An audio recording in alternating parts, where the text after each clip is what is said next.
weli waxaa socda habaarkii dhaawac ee kooxda Arsenal. Markaan ku leeyahay weli waxaa socda habaarkii dhaawac ee kooxda kubadda cagta Arsenal, waxaad ku ogaan kartaa Arsenal waxaa ku soo wajahan 4 kulan. 4tan kulan waa kuwa ugu adag in Arsenal ay wajahdo xilli ciyaareedkan oo dhan. Tusaale in isbuucan waxay leedahay Tottenham, si lamid ah waxay leedahay in Bayern Munich, si lamid ah next week waxay leedahay kooxda kubadda cagta Chelsea. Hadda waa 3 kulan kuwooda uga adkaa ay Arsenal wajahadaan isdhihi kar xilli ciyaareedkan. haddana taas waxaa ka sii daran Arsenal kulamadan waxay ku soo aadeen waqti aad u xun. Waqti aad u xun markaan ku leeyahay macnaheedu waxay tahay Arsenal waxaa haleelay dhaawacyo xidigaheeda kuwooda ugu muhiimsanaa waxaa ku maqan yihiin dhaawac. Arsenal waxay dhaawac ku weysay Kai Havertz, Gabriel Jesus, Nuno Madueke, Martin Odegaard iyo xidiga kale oo badan oo safka koowaad kooxda kubadda cagta Arsenal ah. taas waxaa u sii dheer haatan Arsenal waxay weyn doontaa hogaamiyaheeda ruuxiga ahaa, leaderka Arsenal, strikerka Arsenal, daafaca Arsenal, khadka dhexe Arsenal. waa ninka kaliya boosaska Arsenal oo dhan loogu wacan karo. gool hadaa u baahatid waa wacataa, daafac hadaa u baahatid waa number 1, dhaxad haddii aa u baahatid in oo wax lagu baloogo waa number 1. waa ninka kaliya in Arsenal fighter ku ah xilliga loo baahan yahay la heli kara. waa ninka kaliya Arsenal dhibaatooyinkeeda madaxa saarta.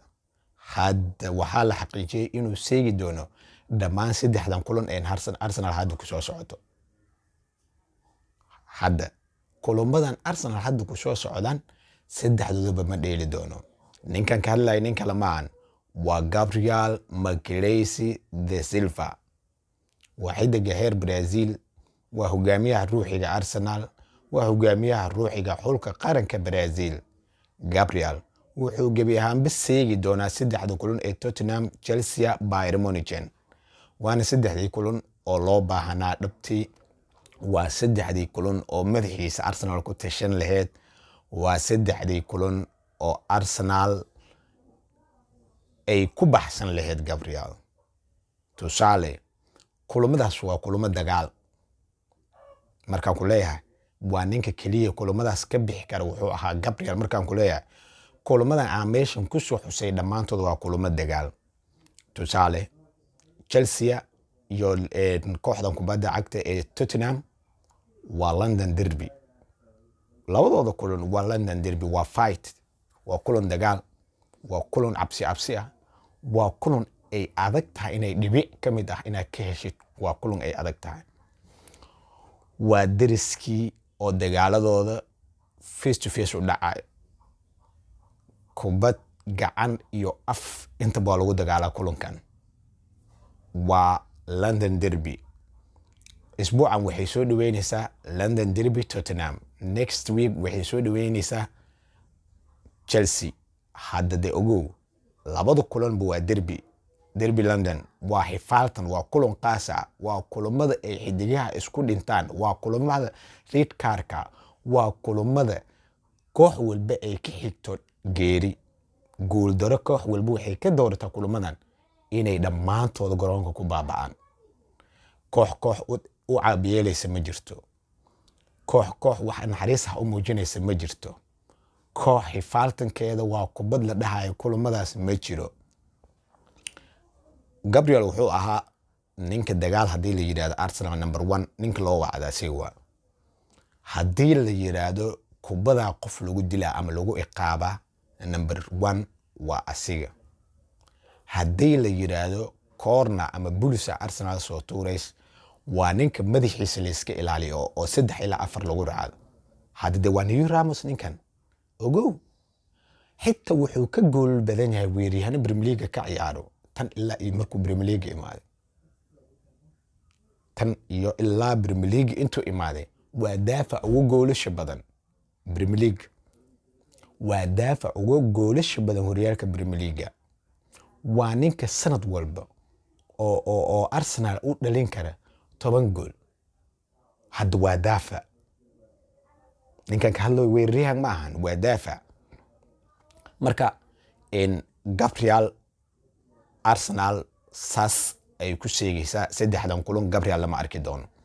laakiin koox hadday tahay Arsenal koox tartama ah oo tartan u socoto wax joojinay ma lahan. saddexdaas kulan bilaa Gabriel ay ka dhex bixi. markaan saas ku leeyahay Arsenal mar hore ka tashatay Hebel iga maqan, ninba iga maqan, ninna iga dhaawacmay. mar hore ka tashatay. Arsenal waxay keentay Gabriel bedelkiis waxa u jooga laba xidig. hadda de waa laba daafac. labadaas daafac waxay midkooda buuxin karaa booska Gabriel. waxaana fiirin doonaa xidigahaas inay yihiin kuwo lagu qasaaray iyo kuwo Gabriel booskiisa buuxin kara ama baka si fiicanaan kara. Gabriel waa ogahay nin ka fiican maanta in la helayna, laakiin ugu yaraan heshiis nin dhex jiri kara oo kooxooyinkan kale yac laga dhihi karo oo ninba meesha joog daafac adaga meesha joog amal. ninka la yiraahdo Hancam amal, Mosquera sidoo kale yac ogaah waa lagu dhihi karaa. marka hadda waa lagu dhihi karaa bise iga taagan tahay. sababtu waxay tahay ma arkin dhiirinaan iyo kalsooni aan ugu samro booska Gabriel. hadda waa tijaabadooda koowaad. saddex kulan waaweyn oo iyaga Gabriel hogaamiyihii ruuxiga ah booskood inay buuxiyaan la rabo. labadan xidigood mid ka mid ah oo u xulan doona Arteta. waxaan arki doonaa midka u xulan doono. si lamid ah Martin Odegaard diyaaru noqona iyo uu ciyaara wax ka jira ma lahan. Martin Odegaard still waa injury. Odegaard weli waa dhaawac. Odegaard dhaawaciis problem ma lahan. nin xaliya meesha waa la helay wuu joogaa. nin la tijaabiyey oo wax cabsi ah looga qabin Eza jooga meeshaas wuuna ka soo baxay booskiisa. xitaa Odegaard ka fiican shaqada Odegaard shaqa ka fiican uu qabtaa. Eza booskaas waa looga marmaa. faa'iidada kale oo aniga Arsenal hadda oo aan hambali oo leeyahay waxaa ka mid ah Arsenal saddexdan kulan waxay xilli doontaa weeraryahankeeda dhawaangalka ah sida Victor Gyökeres. waa diyaar kulanka Tottenham isbuucan ay Arsenal wajahayso. Victor Gyökeres waa diyaar. si lamid ah Nuno Madueke is back. mar kale soo laabtay. taageerayaasha kooxda Arsenal inta badan waxay sugi leeyihiin daawashada iyo bandhiga cajiibka ah Nuno Madueke. war ninka wuxuu ku soo galay dardar ma la qaban kara 4-3 lagu micnin kara Nuno Madueke. mar kale argagax Nuno Madueke uu soo laabtay. Hambalyo Gunners. Victor Gyökeres uu soo laabtay. Hambalyo Gunners. si lamid ah nin baan ka qarinayaa hogaamiyihii labadii xilli ciyaareed hadda la soo dhaafay Arsenal.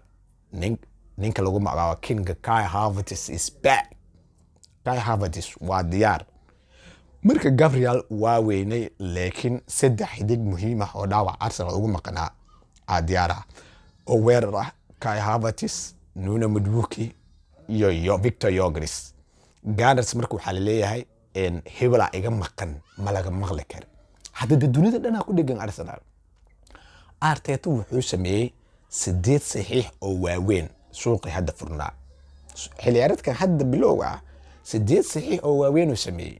marka stay ku dhihi kartaa nina iga maqan. waxaas idka akhrisanaysa ma jirto. Arsenal qofa iga maqan iyo ay Hebel kaas ah lagama yeelay. hadda Arsenal weerarkeedu wuxuu noqon doonaa bir. si lamid ah Gabriel Jesus nimba iloway. Jesus is back. Gabriel Jesus na waa tam kulamadan oo dhan waa la isticmaali karaa. hadda Arteta hadda ayuu warwar iyo cabsi u bilaawatay. markaan ku leeyahay warwar iyo cabsi hadda u bilaawatay weerarkii uu xulan doonaa ma Victor Gyökeres ma Kai Havertz ma Gabriel Jesus mise wuxuu xulan doonaa weeraryahanka oo Arsenal iskaga moodmood. nin kale ma ahan.